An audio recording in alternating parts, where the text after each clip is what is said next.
سورۃ البقرہ کے 22ویں رکوع کا آغاز ہے۔ یہ دوسرے پارے کا 6واں رکوع ہے۔ ارشاد فرمایا لیس البر ان تولوا وجوہکم قبل المشرق والمغرب، کچھ اصل نیکی یہ نہیں کہ تم اپنا منہ مشرق یا مغرب کی طرف کرو۔ شان نزول اس آیت کریمہ کا یہ ہے کہ یہ آیت کریمہ یہودیوں اور عیسائیوں کے بارے میں نازل ہوئی۔ یہودی بیت المقدس میں جو صخرہ چٹان ہے اس کی طرف منہ کرتے ہیں جو مغربی کنارہ ہے، اور عیسائی مشرقی کنارے کی طرف منہ کر کے اپنی عبادت کرتے ہیں۔ اور یہودی اور عیسائی یہ گمان کرتے تھے کہ صرف اس قبلے ہی کی طرف منہ کرنا کافی ہے۔ اس آیت کریمہ میں ان کا رد فرمایا گیا کہ بیت المقدس کا قبلہ ہونا منسوخ ہو گیا ہے، اور یہ خطاب اہل کتاب سے بھی ہے ایک روایت کے مطابق، اور سارے مومنین کو بھی خطاب ہے، اور معنی یہ ہے کہ صرف قبلے کی طرف منہ کر لینا اصل نیکی نہیں جب تک عقیدے درست نہ ہوں اور دل اخلاص کے ساتھ رب قبلہ کی طرف متوجہ نہ ہو۔ یعنی اس آیت کریمہ کے شان نزول میں دو اقوال ہیں۔ ایک تو یہ کہ یہودی عیسائی بیت المقدس کی طرف منہ کرنے کو کافی سمجھتے تھے، اور دیگر باتوں سے اور اہم باتوں سے انہوں نے دوری اختیار کی، تو انہیں فرمایا گیا کہ بیت المقدس کی طرف منہ کرنا یہ پہلے حکم تھا جب یہ قبلہ تھا، اب یہ قبلہ باقی نہ رہا۔ اور دوسری بات یہ کہ ہر ایک کو یہ سمجھنا چاہیے کہ قبلے کی طرف منہ کرنا اس وقت فائدہ دیتا ہے جب عقیدے درست ہوں، دل میں ایمان ہو، اور دل اخلاص کے ساتھ اللہ تعالی کی طرف متوجہ ہو۔ فرمایا لیس البر ان تولوا وجوہکم قبل المشرق والمغرب، کچھ اصل نیکی یہ نہیں کہ منہ مشرق یا مغرب کی طرف کرو، ولکن البر من آمن باللہ والیوم الآخر، ہاں اصل نیکی یہ ہے کہ جو شخص ایمان لائے اللہ پر اور قیامت پر، والملائکہ فرشتوں پر، والکتابی کتابوں پر، والنبیین اور نبیوں پر، یعنی اصل نیکی یہ ہے کہ اس کا عقیدہ درست ہو، اللہ پر ایمان ہو، قیامت کے دن پر ایمان ہو، فرشتوں، کتابوں، نبیوں پر اس کا ایمان ہو۔ وَآتَ الْمَالَ عَلَى حُبِّهِ ذَوِي الْقُرْبَى، اور اللہ کی محبت میں اپنا عزیز مال دے رشتہ داروں کو، والیتامى اور یتیموں کو، والمساکین اور مسکینوں کو، وابن السبیل اور مسافروں کو، والسائلین اور مانگنے والوں کو، وفی الرقاب اور گردن چھڑانے میں اپنا مال خرچ کرے۔ گردن چھڑانے سے مراد یہ ہے کہ غلاموں کو آزاد کرے۔ تو اصل نیکی یہ ہے کہ ایمان کے ساتھ انسان اللہ کی محبت میں اپنا عزیز مال خرچ کرے، جو مال اسے عزیز ہے، جس مال سے اسے محبت ہے، وہ اللہ کی محبت میں خرچ کرے، رشتہ داروں کو دے، یتیموں کو، مسکینوں کو، ضرورت مند جو مسافر ہیں انہیں دے، جو ضرورت مند مانگنے والے ہیں انہیں دے، اور غلاموں کو آزاد کرنے میں دے۔ یہاں پر فرمایا گیا وَآتَ الْمَالَ عَلَى حُبِّهِ کا ایک معنی یہ ہے کہ اپنا عزیز، اپنا محبوب مال اللہ کی راہ میں دے، اور دوسرا عَلَى حُبِّهِ کے معنی یہ ہے کہ اللہ کی محبت میں اپنا مال دے۔ تو اعلیٰ حضرت امام اہل سنت نے دونوں تفسیروں کو جمع کر کے ترجمہ فرمایا، اور اللہ کی محبت میں اپنا عزیز مال دے۔ ایک وقت انسان پر وہ آتا ہے کہ جب وہ مال خرچ کرنے کے قابل نہیں رہتا اور زندگی سے نا امید ہو جاتا ہے، تو اس وقت تو انسان یہ چاہتا ہے کہ میں مال خرچ کر دوں، لیکن ہمیں یہ حکم ہے کہ صحت، تندرستی، عافیت میں جب مال کی ضرورت ہو وہ مال اللہ کی راہ میں دیا جائے۔ بخاری شریف کتاب الزکاة باب ای الصدقۃ افضل، حدیث نمبر 1419، حضرت ابو ہریرہ رضی اللہ تعالی عنہ فرماتے ہیں جاء رجل الی النبی صلی اللہ علیہ وآلہ وسلم، نبی اکرم صلی اللہ علیہ وآلہ وسلم کی خدمت میں ایک شخص حاضر ہوا، فقال یا رسول اللہ صلی اللہ علیہ وآلہ وسلم، اس نے عرض کی یا رسول اللہ صلی اللہ علیہ وآلہ وسلم، ای الصدقۃ اعظم اجرا، کون سے صدقے کا اجر زیادہ ہے؟ قال، آپ نے فرمایا ان تصدق وانت صحیح شحیح تخشى الفقر وتأمل الغنا۔ آپ صلی اللہ علیہ وسلم نے فرمایا جب تو تندرست ہو، صحت مند ہو، تیرے اعضاء سلامت ہو اور تجھے محسوس ہوتا ہو کہ مال کی مجھے ضرورت ہے اور اگر مال خرچ کروں گا تو کہیں محتاجی نہ آ جائے، ان ساری سوچوں کے باوجود تو اللہ کی راہ میں مال خرچ کر، تو یہ سب سے افضل ہے۔ وَلَا تَمْهِلْ حَتَّى إِذَا بَلَغَتِ الْحُلْقُومِ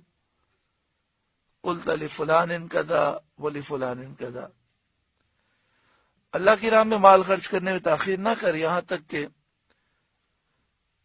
موت گلے تک پہنچ جائے،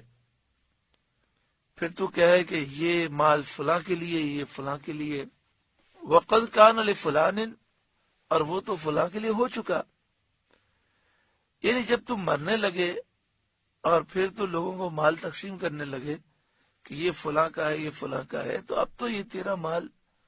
فلاں کا ہو ہی چکا، یعنی اب تیرے مرنے پر ورثہ میں تقسیم تو ہوگا، لہذا جب تجھے مال کی ضرورت ہے، تو تندرست ہے، صحت، تندرستی، عافیت میں وہ مال خرچ کر دے،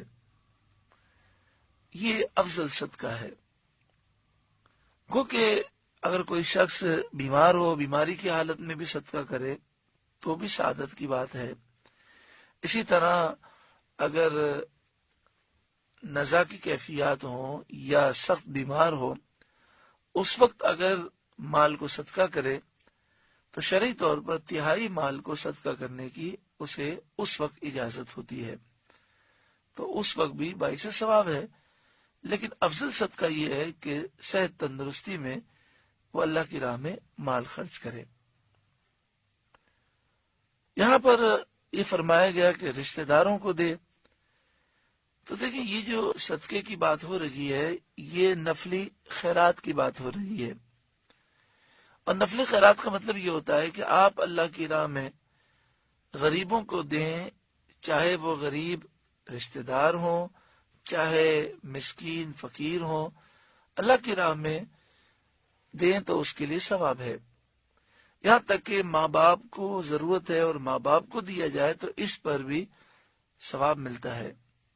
یہاں تک کہ بیوی بچوں کو ضرورت ہے اور ان کے جائز جو اخراجات ہیں اس میں خرچ کیا جائے تو اس پر بھی بندے کو ثواب ملتا ہے۔ گھر میں جو اپنے گھر والوں کو کھانا کھلاتا ہے اس پر بھی ثواب ہے۔ دوست احباب رشتہ داروں کو ثواب کی نیت سے کھلائے تو اس پر بھی ثواب ہے۔ ہاں بہتر یہ ہے کہ انسان اپنے ان رشتہ داروں کی مدد کرے جو غریب ہیں، اپنے ان دوستوں کی مدد کرے جو مستحق ہیں۔ رشتہ داروں کے متعلق حدیث پاک ہے ترمذی شریف حدیث نمبر 658 کتاب الزکاة الرسول اللہ صلی اللہ علیہ وسلم باب ما جاء فی الصدقہ علی ذی القرابہ۔ نبی اکرم صلی اللہ علیہ وآلہ وسلم نے فرمایا الصدقۃ علی المسکین صدقہ ہی علی ذی الرحم سنتان صدقہ وصلہ۔ اگر صدقہ کسی غریب کو دیا جائے، کچھ مال کسی غریب کی مدد میں خرچ کیا جائے، تو اس میں صدقے کا ثواب ہے، نفلی خیرات کا ثواب ہے۔ لیکن اگر ضرورت مند رشتہ دار ہے، اسے دیا جائے تو دگنا ثواب ہے، نفلی خیرات کا ثواب بھی ہے اور صلہ رحمی اور رشتہ داروں کے حقوق ادا کرنے کا بھی ثواب ہے۔ ترمذی شریف حدیث نمبر 2036، کتاب البر والصلہ الرسول اللہ صلی اللہ علیہ وسلم، باب ما جاء فی التواضع۔ پیارے آقا صلی اللہ علیہ وآلہ وسلم نے فرمایا، ما نقصت صدقۃ من مال، صدقہ مال میں سے کچھ حصہ کم نہیں کرتا، صدقے سے مال کم نہیں ہوتا۔ وما زاد اللہ رجلا بعفو الا عزا، جو شخص معاف کرتا ہے اللہ تعالی اس کی عزت میں اضافہ فرماتا ہے۔ وما تواضع احد للہ الا رفعہ اللہ، جو اللہ کے لیے عاجزی کرتا ہے اللہ تعالیٰ اسے بلندی عطا فرماتا ہے۔ جو بے گناہ قیدی ہوں ان کو چھڑانے میں مال خرچ کرنا یہ بھی بڑی نیکی ہے۔ خاص طور پر پوری دنیا میں ظلم و ستم ہے، پاکستان میں جیلیں بے گناہ قیدیوں سے بھری ہوئی ہیں، جو اصل مجرم ہوتے ہیں انہیں پکڑا نہیں جاتا اور بے گناہ لوگوں پر جھوٹے الزامات لگا کر بڑی بڑی سزائیں دی جاتی ہیں۔ تو ایسے بے گناہ قیدیوں کے لیے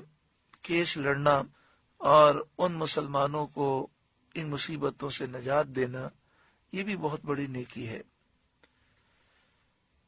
وَأَقَامَ الصَّلَاةَ، اور نماز قائم رکھے، وَآتَ الزَّكَاةَ، اور زکوٰۃ دے،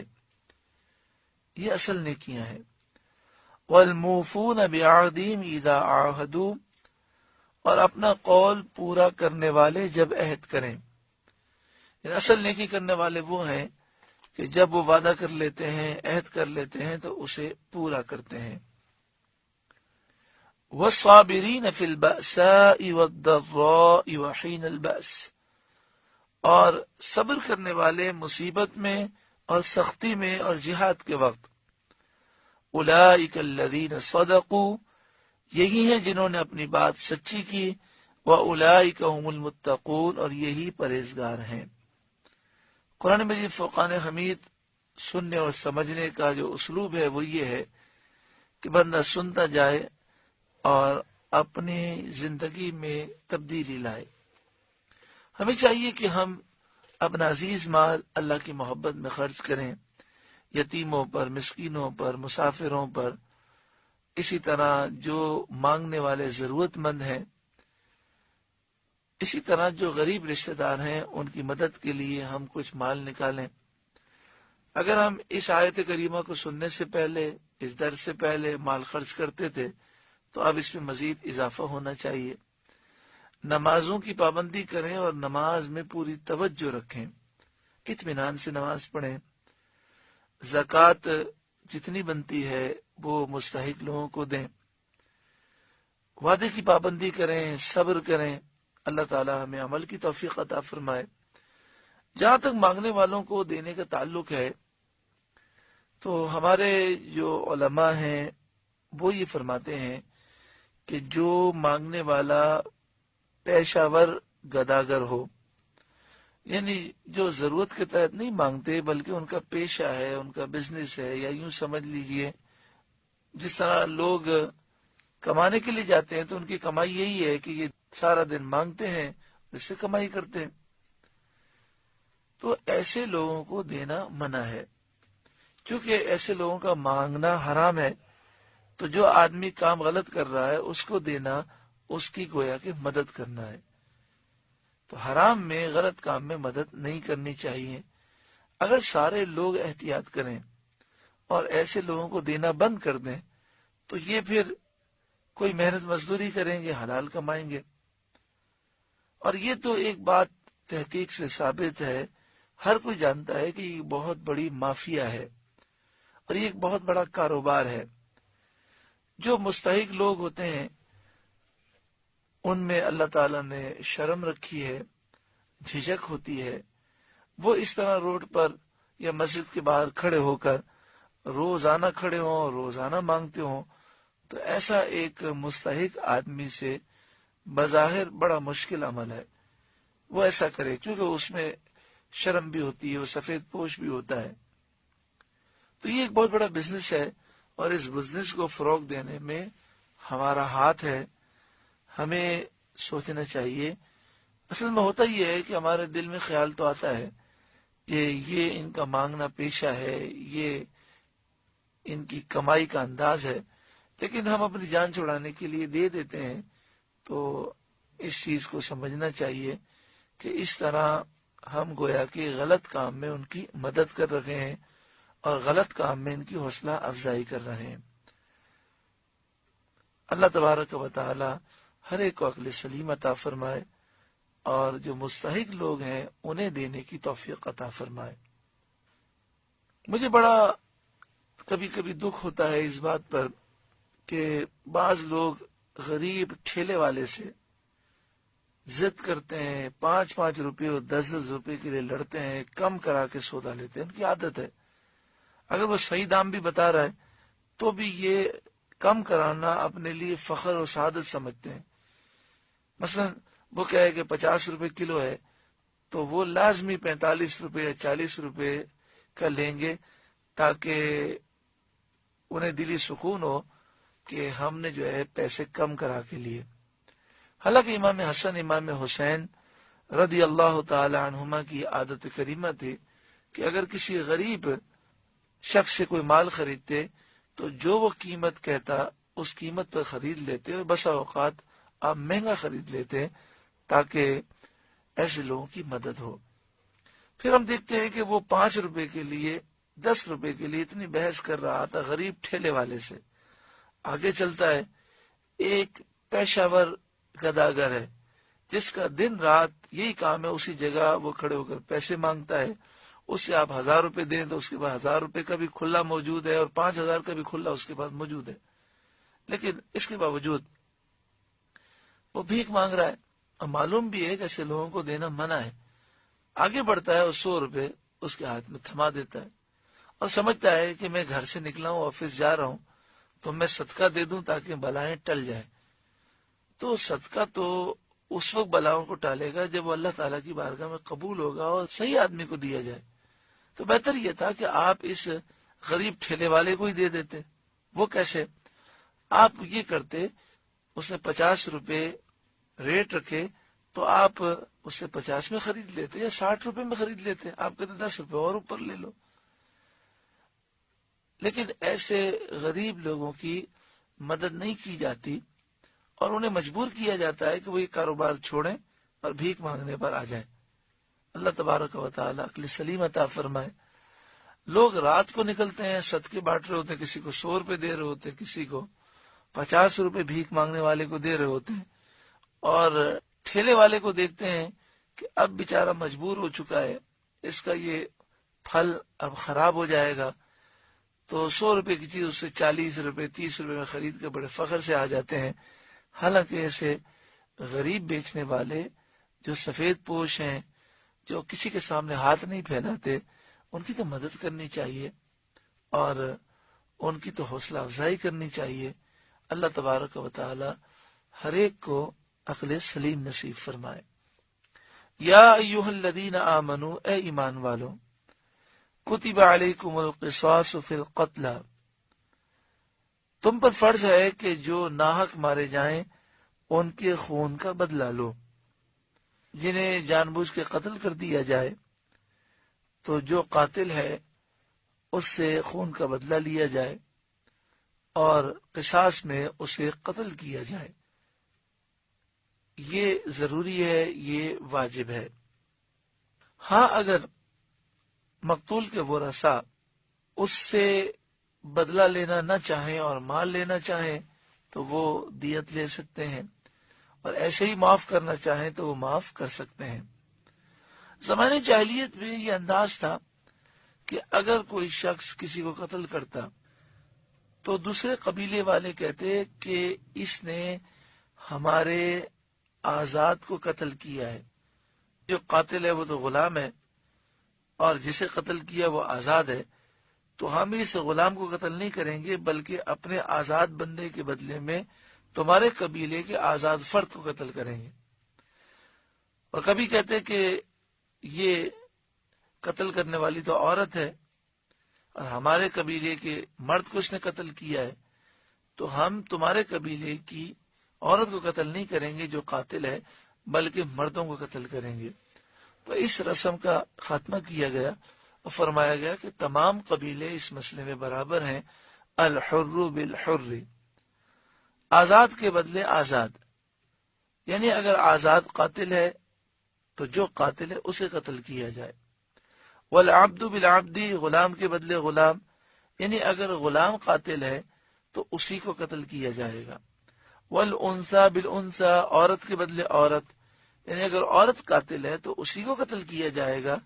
اس کی جگہ کسی اور کو قتل نہیں کیا جائے گا۔ فمن عفی له من اخیہ شیء، تو جس کے لیے اس کے بھائی کی طرف سے کچھ معافی ہوئی، یہاں بھائی سے مراد مقتول کے ورثاء ہیں، یعنی مقتول کے ورثاء قاتل کو کچھ معاف کر دیں، مثلا قصاص کی جگہ وہ کہیں کہ ہمیں دیت دے دو، یا پھر اس دیت کی مقدار میں کچھ کمی کر دیں، بالکل معاف کر دیں۔ یہاں پر آپ دیکھیں کتنا پیارا انداز ہے، جو مقتول کے ورثاء ہیں ان کو قاتل کا بھائی کہا گیا۔ مراد یہ ہے کہ یہ مسلمان ہے، گو کے قاتل ہے، لیکن اسلامی اخوت باقی ہے کہ مسلمان بھائی بھائی ہے، تو اس کے جو حقوق ہیں وہ حقوق ملحوظ رکھنے چاہیے۔ فاتباع بالمعروف، تو بھلائی سے تقاضا ہو، واداء الیہ باحسان، اور اچھی طرح ادا کرنا ہو، یعنی اگر مقتول کے ورثاء قاتل کو خون معاف کر دیں اور کہیں کہ ہمیں مال دے دو، مقتول کے ورثاء کو چاہیے کہ وہ بھلائی کے ساتھ تقاضا کریں، اور جو قاتل ہے اسے چاہیے کہ وہ احسن طریقے سے یہ دیت ادا کر دے۔ ذالک تخفیف من ربکم ورحمہ، یہ تمہارے رب کی طرف سے تخفیف ہے، تمہارا بوجھ ہلکا کرنا ہے اور تم پر رحمت ہے۔ فمن اعتدى بعد ذلك، تو جو کوئی اس کے بعد زیادتی کرے، یعنی مقتول کے ورثاء قاتل سے زیادہ مال کا مطالبہ کریں یا کسی لحاظ سے تنگ کریں، یا وہ یوں کریں کہ دیت بھی لے لیں اور پھر قاتل کو قتل بھی کر دیں۔ اسی طرح جو قاتل ہے وہ پہلے تو کہے کہ مجھے معاف کر دیں، میں دیت دوں گا، پھر دیت دیے بغیر وہ فرار ہو جائے، تو جو کوئی زیادتی کرے اس کے بعد فَلَهُ عَذَابٌ علیم، تو اس کے لیے دردناک عذاب ہے۔ وَلَكُمْ فِي الْقِصَاصِ حَيَاةٌ، اور تمہارے لیے خون کا بدلہ لینے میں تمہاری زندگی ہے۔ یا اولی الالباب، اے عقل مندوں، لعلکم تتقون، تاکہ تم بچو، یعنی اے لوگوں، یہ جو نظام مقرر کیا گیا کہ جو ناحق کسی کا قتل کرے اس قاتل کو قتل کے بدلے میں قتل کر دیا جائے، تو اس میں تمہارا فائدہ ہے، تمہارے لیے زندگی ہے، کیونکہ جب یہ سزا دی جائے گی تو لوگ قتل کرنے سے بچیں گے اور قتل و غارت گری کا ماحول پیدا نہیں ہوگا۔ کتب علیکم اذا حضر احدکم الموت، تم پر فرض کیا گیا کہ جب تم میں کسی کو موت آئے، ان ترک خیرا الوصیہ، اگر اس کے پاس کچھ مال ہو، وہ مال چھوڑ کر مر رہا ہو، تو اس پر فرض ہے وصیت کرنا، للوالدین، والدین کے لیے، والاقربین، اور قریبی رشتہ داروں کے لیے، بالمعروف، شریعت کے مطابق۔ جب اللہ تبارک و تعالی نے وراثت کے احکام کو نازل نہیں فرمایا تھا تو اس وقت یہ آیت کریمہ نازل ہوئی اور حکم دیا گیا کہ مرنے والا وصیت کر کے مرے کہ والدین کو اتنا دینا ہے، قریبی رشتہ داروں کو اتنا مال ملے گا، اور یہ وصیت کرنا فرض تھا، ضروری تھا۔ لیکن جب وراثت کے احکام نازل ہو گئے، اب یہ وصیت کرنا ضروری نہیں ہے۔ اب مستحب یہ ہے کہ مرنے والا یہ وصیت کرے کہ جو شرعی طور پر وراثت کا حصہ بنتا ہے وہ میرے ورثاء میں تقسیم کیا جائے، اور نا انصافی نہ ہو، شرعی احکام پر عمل کیا جائے۔ اگر اس طرح وصیت کر کے جائے تو یہ افضل و اعلیٰ ہے، اور اگر وصیت نہ بھی کرے تو گناہگار نہیں ہوگا، کیونکہ شریعت نے ہر ایک کا حصہ مقرر کر دیا، لہذا تمام ورثاء میں شریعت کے مطابق تقسیم کر دی جائے گی۔ یہ مسئلہ بھی یاد رکھیں کہ پیارا آقا صلی اللہ علیہ وآلہ وسلم نے ارشاد فرمایا، لا وصیت للوارث، وارث کے لیے وصیت نہیں کی جا سکتی۔ کیا معنی ہے اس کے؟ اس کے معنی یہ ہے کہ وارث کو وہی حصہ ملے گا جو شریعت نے مقرر کیا، اپنی طرف سے اس میں تبدیلی نہیں کی جا سکتی۔ مثال کے طور پر کوئی شخص کہے کہ مجھے فلاں بیٹا بہت پیارا لگتا ہے، لہذا میرے مرنے کے بعد میرا پورا بنگلہ اسے دے دینا اور باقیوں کو محروم کر دینا، تو یہ جائز نہیں ہے۔ جو شرعی طور پر وراثت میں حصہ ملنا ہے وہی ملے گا، وصیت کرنے سے اس میں تبدیلی نہیں کی جا سکتی۔ ہاں، اب وصیت جو ہو سکتی ہے وہ تاکیدی ہو سکتی ہے، یعنی انسان کہے کہ میرے مرنے کے بعد فلاں کے لیے شرعی طور پر اتنا حصہ ہے، فلاں کے لیے اتنا ہے، فلاں کے لیے اتنا ہے، تو میں یہ وصیت کرتا ہوں کہ شریعت کے مطابق تقسیم کرنا اور کسی کو حق سے محروم نہ کرنا۔ یہ تو وصیت کی جا سکتی ہے، لیکن اس میں تبدیلی کی وصیت یا کسی کو زیادہ دینا کسی کو کم دینا،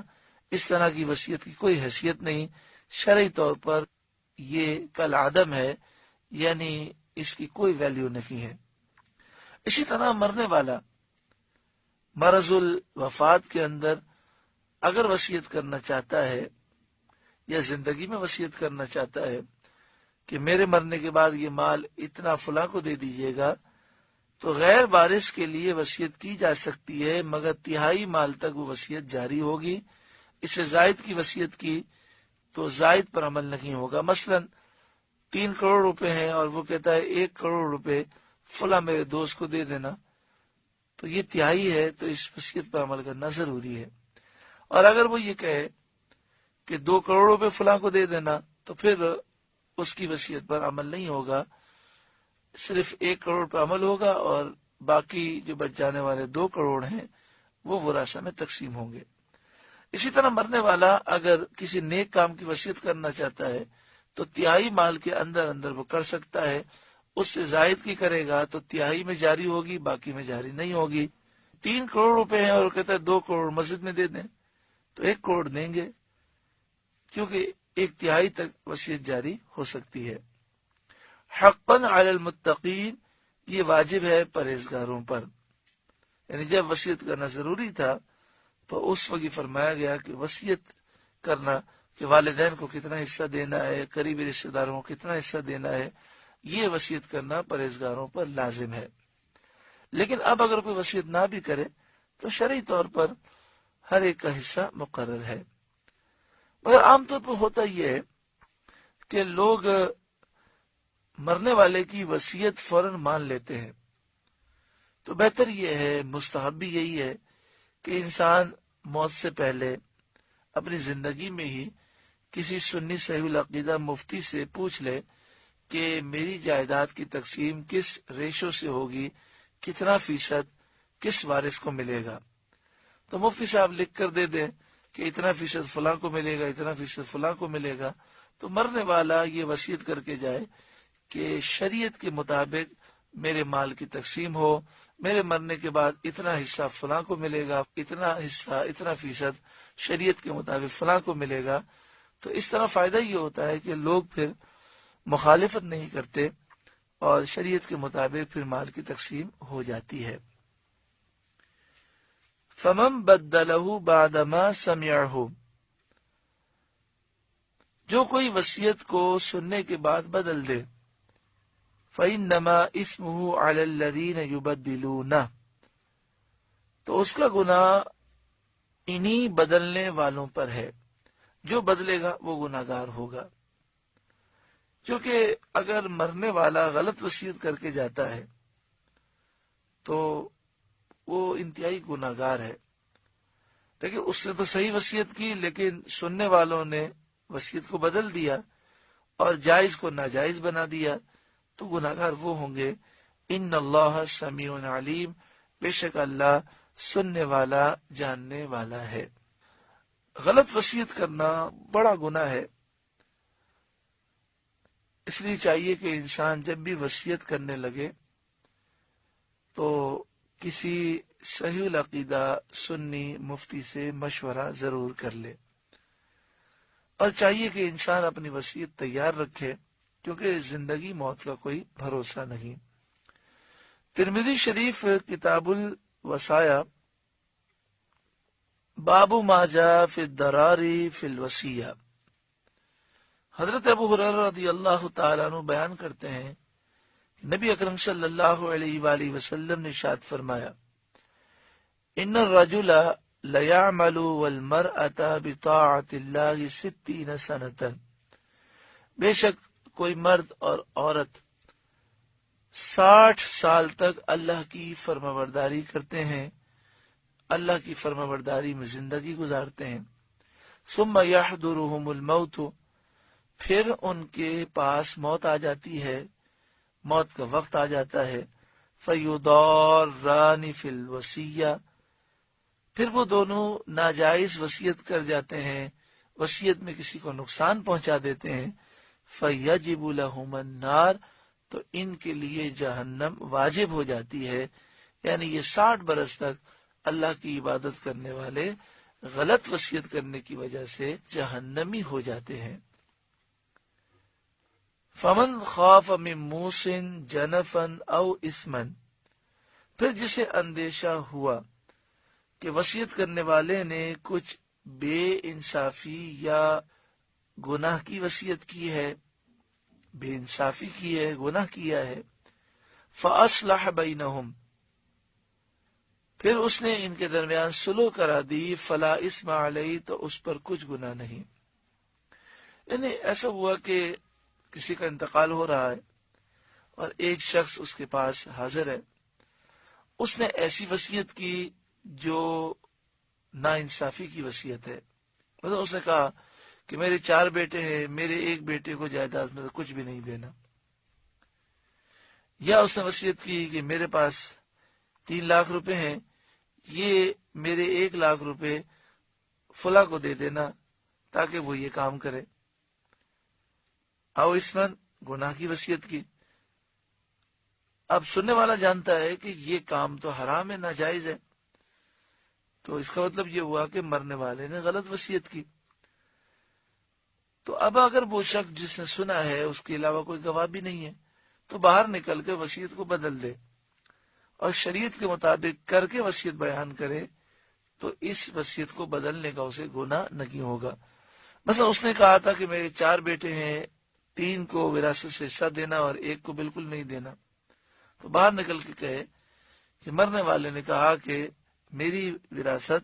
4 میں شریعت کے مطابق خرچ کرنا، اسے تقسیم کرنا، فلا اسم علیہ، تو اس پر کچھ گناہ نہیں۔ ان اللہ غفور الرحیم، بے شک اللہ بخشنے والا مہربان ہے۔ سورہ بقرہ کا 22واں رکوع مکمل ہوا۔ اللہ تعالیٰ اس رکوع کے نور سے ہمارے قلوب کو روشن و منور فرمائے۔